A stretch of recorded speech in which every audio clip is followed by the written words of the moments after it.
Are you tired of the constant conflict in your relationship? Have you had it with the hurt feelings, the yelling and the screaming and the slammed doors, the icy coldness between the two of you that lasts way too long, and things aren't getting better on their own? I'm going to teach you the 3 skills to take the nitty-gritty of conflict and actually turn it into closeness. At the end of this video or podcast or webinar or whatever you want to call it, I'll send you the outline summary of this presentation. So that way you can print off and read it and apply these skills and strategies so that you become ninja skilled in dealing with conflict.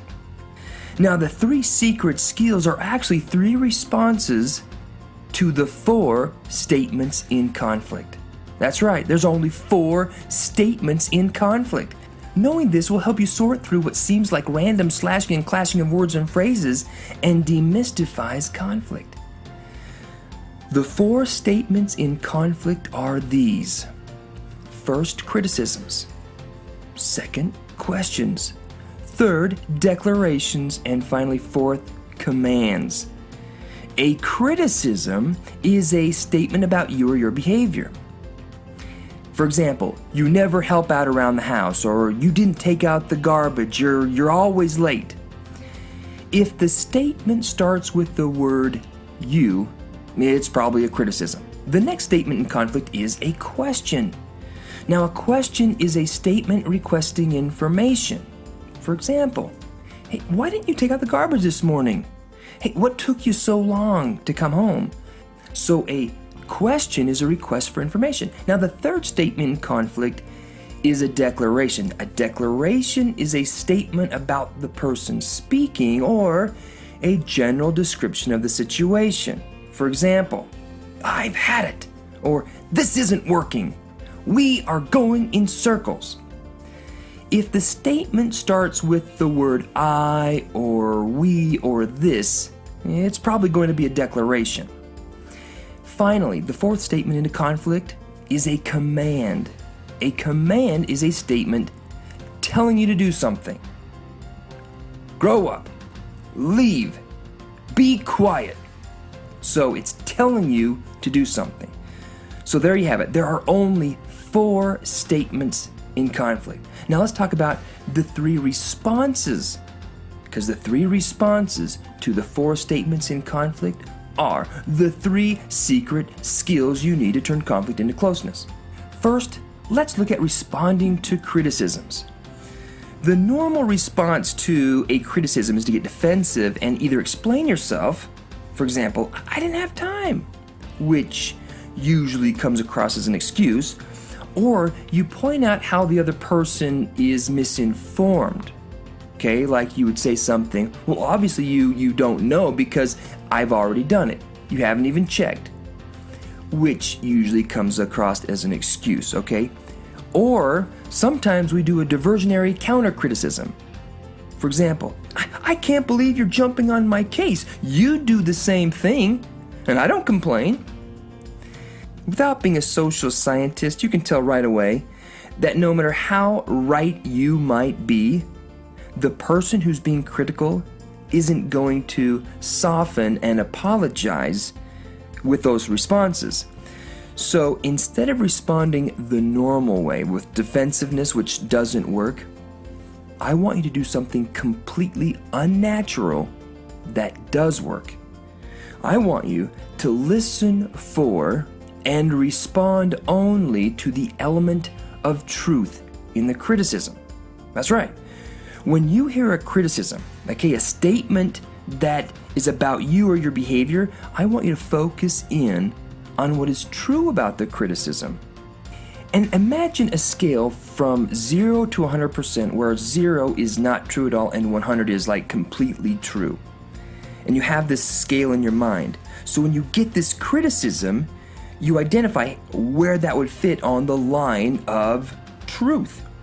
So if the criticism is like 100% true, I want you to use words like, you're absolutely right. I do that all of the time. That's totally true. Now, If it's less than 100%, let's say it's like 70%, you could use words like most of the time, or more often than not, or a majority of the time. If it's around 50% of the time, you could use words like several, or most, or much, or many.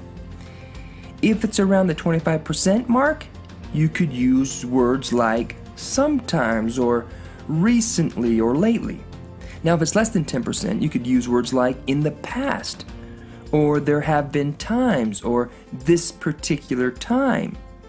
If it's close to zero, or you think it's closer to zero, and the criticizer thinks it's much higher, you can use words like appear, comes across, seems like, looks like. Now, I warn you, if you overuse this statement, it's the same thing as saying that you think the other person's an idiot, because it's in their perspective, okay? So use this sparingly and only at the right time. Now you can see how when I use this scale from 0 to 100%, the responses of agreeing with the truth, I use words and phrases that kind of capture or measure the amount of truth in it. Because there are times when someone's frustrated and critical and they use words like always and never.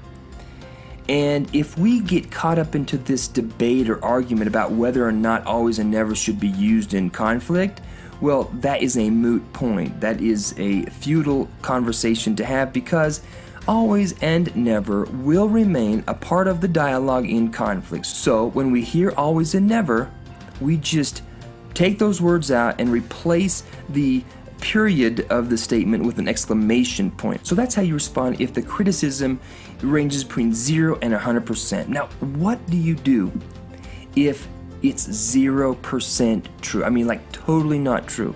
If it's 0% true, I just want you to ask, well, what do you mean?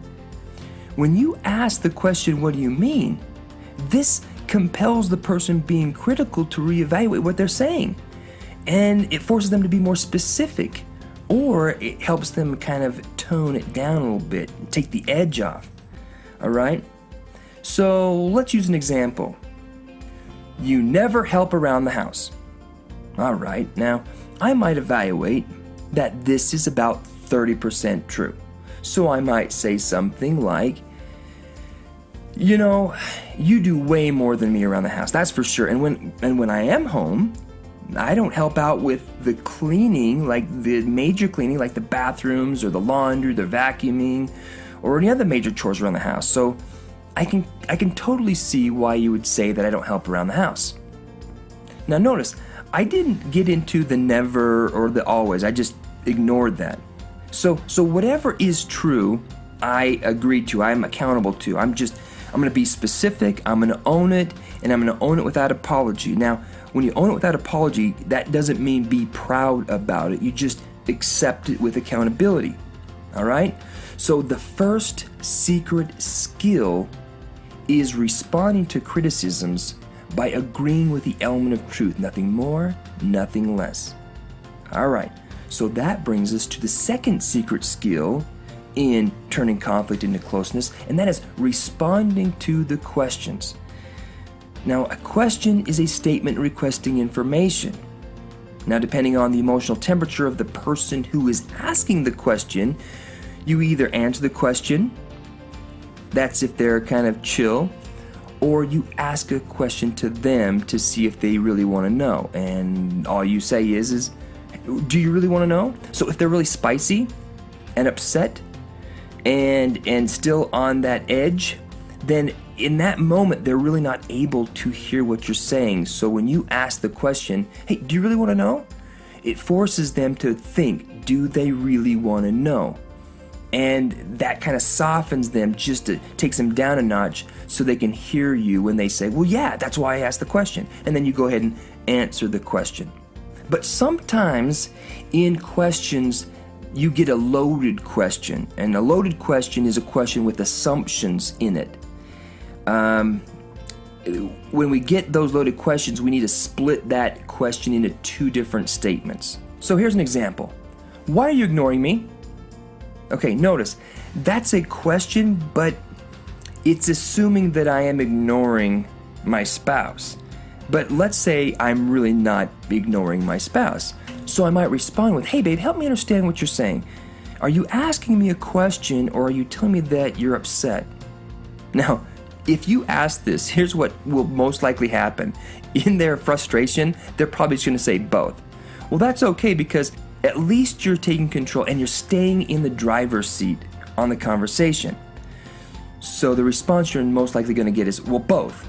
Now, we can predict this, so we're going to be prepared for it. And since I'm really not ignoring her, but I'm just preoccupied with something, I might respond like this. Hey, I can see how it seems like I'm ignoring you because I really haven't been as warm and talkative like I normally am, and I can see how that feels like I'm ignoring you. Then you move on to the answer to the question that she had. I'm just preoccupied with some things that need to be done at work. Or if that's not the case, I might say something like, I'm just pouting because I got my feelings hurt from something that happened last night. Now, first, you acknowledge the truth to the criticism, okay? And then if they're asking a question, you deal with the question second. The criticism is always the trump. So if you ever get a few statements and one of them is a criticism, you just go with the criticism, all right? Criticisms trump everything. Now, when people are critical and you really want to explain yourself, when I talked about how to respond to criticisms, I said, agree with the truth, nothing more, nothing less, okay? Do not give in to the temptation for an explanation. The time to explain yourself is when the person who's being critical asks a question. Because when they ask a question, now they're opening up their mind to hear what you have to say. A premature explanation will come across as an excuse. Let me say that again. A premature explanation will come across as an excuse. So the second secret skill is responding to questions strategically. You answer the question if they're reasonable, or you ask a question, do you really want to know, if they're a little bit spicy. Now, the third and fourth statements in conflict have the same response, okay? So that way you get a 2-for-1 deal. And this brings us up to the third and final secret skill to turn conflict into closeness. Now, the third statement in conflict is a declaration. A declaration is a statement about how the person feels, how the speaker feels, or a general statement about the situation. For example, I've had it, or this isn't working. We are going in circles. Now, the fourth statement in conflict is a command. A command is a statement telling you to do something, like grow up, leave, be quiet, okay? Whether the statement is a declaration or a command, the response is still the same, okay? What you do is you capture the emotion or the attitude and then you verbalize it. That's it.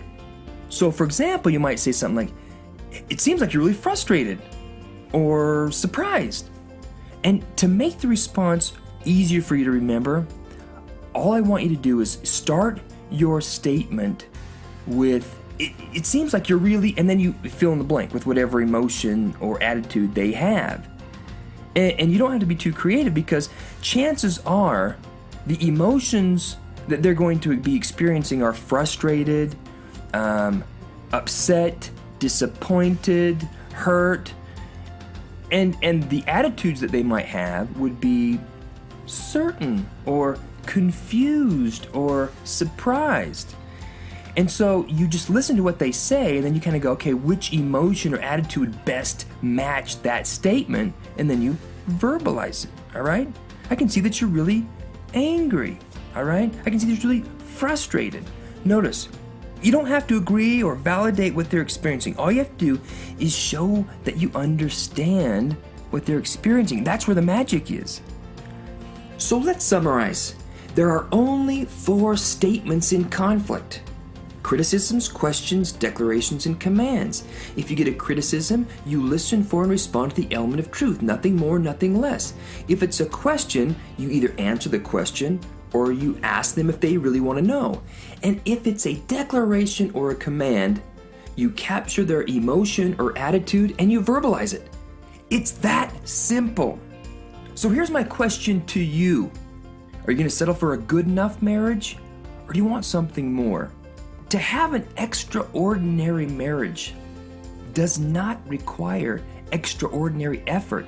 It just requires effort with the right information.